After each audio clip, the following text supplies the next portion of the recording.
got to roll with it. So today I wanted to talk about how to find time for career change because we're all busy, we're all short on time. So it's hard to find that time to really invest in yourself. Um, it's hard to do that when it isn't just chilling, watching Netflix or Hulu and just chilling with a glass of wine. I know all about that. But what I like to do is just kind of break things down. Like you don't have to do rewrite all of your resume at once. If you have 5 minutes, for instance, you can just email a friend and just say, "Oh, hey, how are things going?" Just reconnect. You can invite 3 people on LinkedIn, which is great because we're on LinkedIn now. An easy way of doing that is just kind of have a general format saying, "Hi, I'm Lauren." Obviously, you use your name. "Hi, I'm Lauren. Lauren, I'm expanding my network. I hope you accept my invitation to connect." Or you can just use the standard one, the template they use, and just click on it. But you can do that in less than 5 minutes, just doing commercial or while you're in the bathroom. I don't know. But it's just kind of something you can do. It's in 5 minutes, you can read an article, depending on how long the article is, about the new career, the industry that you're looking to go into. You can also just start brainstorming what kind of things, what kind of careers that you're interested in. So you'll just have like a running list. I always suggest clients do this for a week and nothing's out of bounds. Just write everything down. Doesn't matter. Write everything down. If you have 15 minutes, and again, it doesn't have to be 15 solid minutes, it could be five, or let me get my math right, 3 5 minute sessions. And you can do things like look at the career website of a business that you're really super interested in working for and see what kind of positions they have available. If they have something that you're interested in, be sure to save it or print it out. Or and to print, if you don't want to use paper, you can actually save as a PDF and then you can go back. I'm sorry, print as a PDF. And then you can go back and you have it. You don't have to use paper. Good for environment. You can also review your resume in LinkedIn to see if it has to be revised. Like, oh, in order to bring it up to where you are and where you want to go, you can just look at your resume and LinkedIn and identify things that need to be changed. I put this in the 15-minute one. Technically, you could probably do it in 5 minutes, but I say 15 minutes because it gives you time to really think about what are the things that you need to change, what are the things that you want to highlight, what you want to be known for going forward. If you're like, I don't know if I want to change careers right now, make sure that your LinkedIn profile and your resume are at least up to date. So when you decide to make that move, whoever you're writing it or you have a resume writer writing it, that they have the most current information to go from. If you can also just, if you have a book about what industry or a job that you're interested in, you can spend that 15 minutes reading a book, whether it's hard copy or the e-version. I have a habit of getting both because I love the feel of like the actual paper and seeing how far I got, but I also like the ease of having my Kindle, the app on my phone or the actual Kindle when I'm on a trip to be able to read whenever I want. So that I really love that. Another thing you can do, again, related to LinkedIn, is change your headline. People do searches on those headlines, so it's great for people who they think like, oh, okay, yeah, I need to change my headline to reflect what I'm doing now, what I'd like to do. You can also put if you're open to work, they have like one of those little, I think it's green little things on your profile picture says open to work, so recruiters can look for you.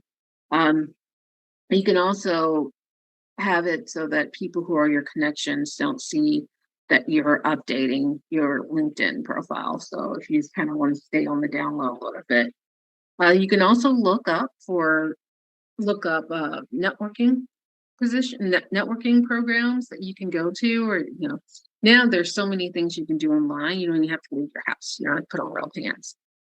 But if you're a huge extrovert and you want to get out and you actually want to meet people in person, spend some time finding something that you can do locally, even if it's not specific to your industry. that you're interested in or your current industry, just get out and meet people. You never know where it's going to lead to. So that's another thing that I think is also great. If you have 30 minutes, maybe it's on your commute.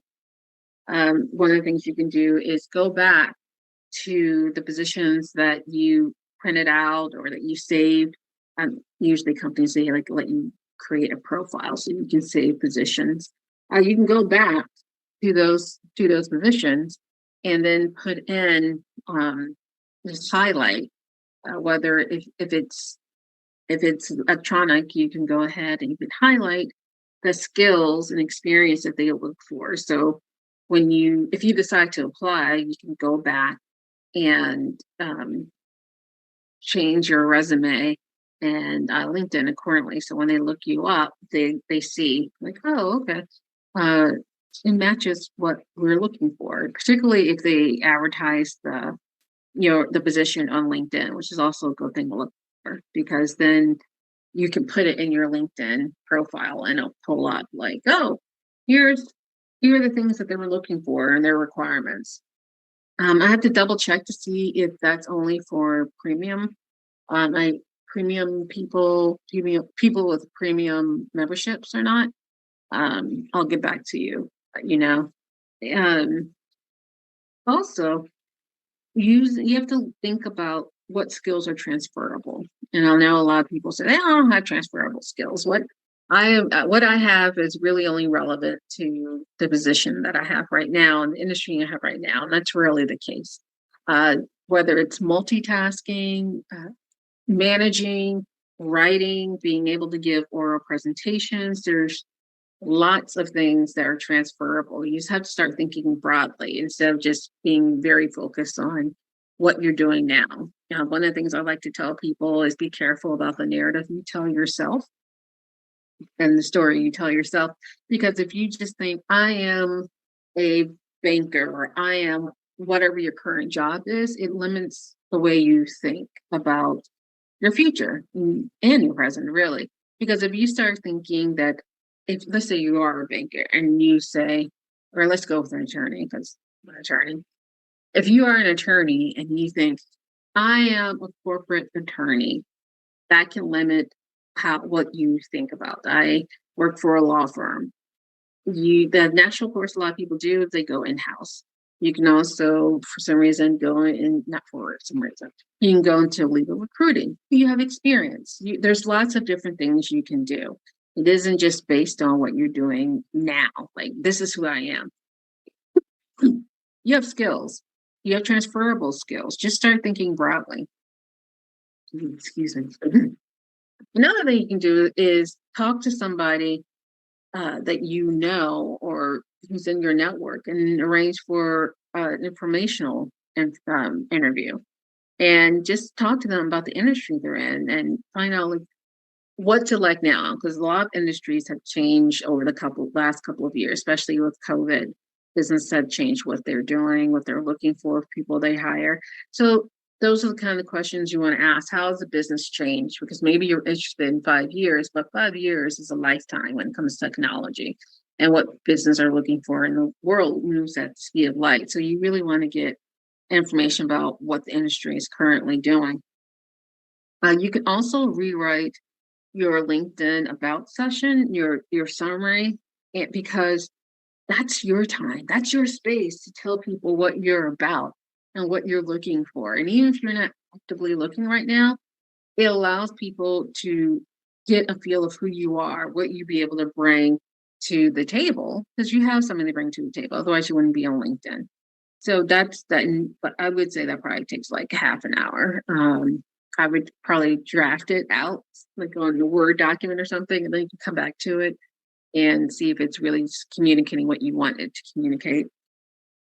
You can, if you are feeling bold, you can email the organization that you're interested in and offer to give a presentation on a topic of your choosing. You never know, it could work out. And it helps build your brand, it helps you get known for something. Lastly, for some reason, you have an hour. No, you're plane was delayed, which is unfortunately a common occurrence or something, you can attend a virtual presentation yourself. You don't have to give it. You can attend it to learn more about it, about the industry that you're looking to go into, or your current industry if you want to stay in your industry, but you might want to change your job. You can give a presentation, follow up on what you did in 30 minutes, and you can prep and give a presentation. Again, it's building your brand, is showcasing your expertise and your skills, and it's something you can add to your LinkedIn page. You can, hopefully you'll be able to have like a little, you'll have a recording on it so you can add it to your LinkedIn page so people can see that you're an expert. Even if you don't consider yourself an expert, you're an expert in whatever topic you want to um, be known for. In an hour, you can also update your resume to, everyone says customize your resumes. I agree with that. That's how you do it. But in order to customize a resume, you need a template. I'm just going to call it that. So basically, you change a couple of things, you add some keywords, you add experiences that are relevant, but that does take some time. And you're going to need, you can go back and if you're applying to one of the jobs that you listed, that you researched before, you can go back, make sure those transferable skills and experience are on your revised resume, your customized resume. And then you move forward from there. A lot of businesses now, they're back requiring cover letters. So you also want to add, you want to bring your narrative to life in those cover letters. But again, it takes time. And you also want to have a template for the cover letter, but you also want to customize that cover letter to reflect experiences that are relevant to that position. I don't know if anyone has any questions. They may very well. Let's see. I'm going to go back and see if there are any questions. Let's see.